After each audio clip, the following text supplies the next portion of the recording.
Hello students, फोनॉन्स institute के YouTube channel में आपका स्वागत है। आज की वीडियो में मैं डिस्कस करूंगा ये क्वेश्चंस जो कि जेईई मेंस 2020 जनवरी में पूछा गया है। ठीक है, जो जनरली जो है सेंटर ऑफ मास से रिलेटेड क्वेश्चंस है। ठीक है, तो क्वेश्चन पढ़ते हैं।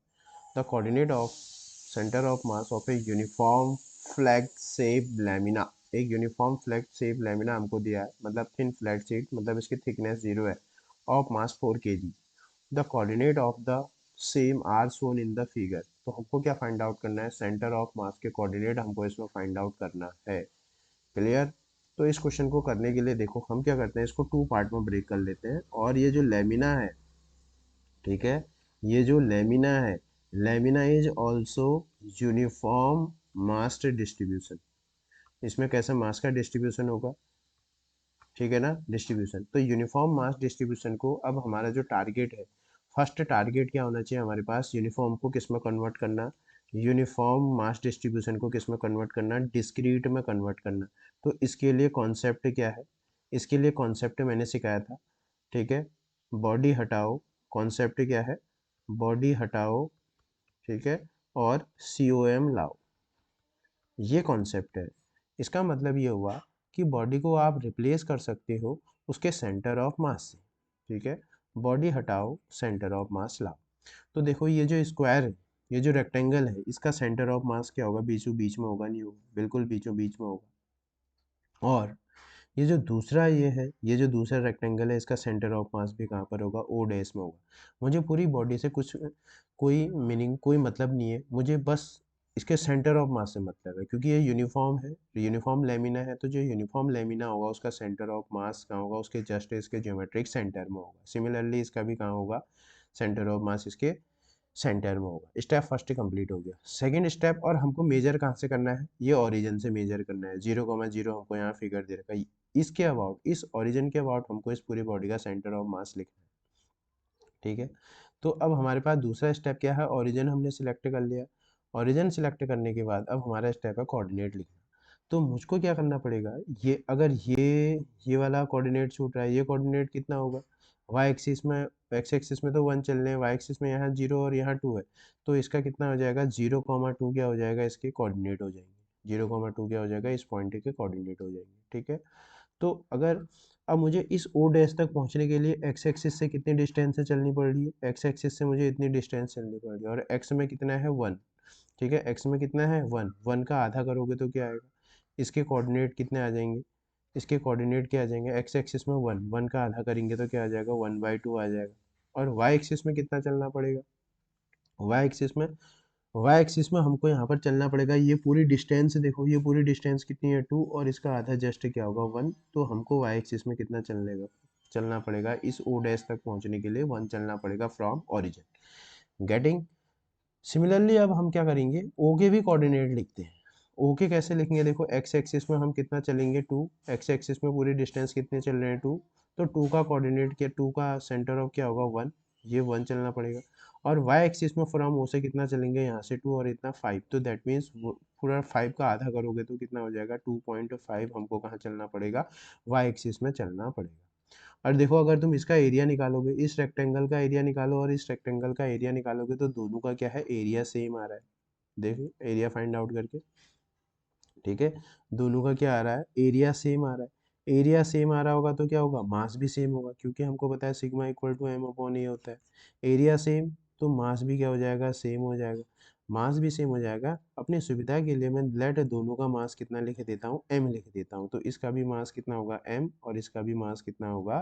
m होगा। ठीक है, बस अब हमने क्या फाइंड आउट करना है? जस्ट फॉर्मूला अप्लाई करना है। अब हम XCM और YCM के फॉर्मूले को अप्लाई कर देते हैं। ठीक है, नाउ XCM क्या हो जाएगा हमारे पास? m1 x1 plus m2 x2 upon m1 plus m2।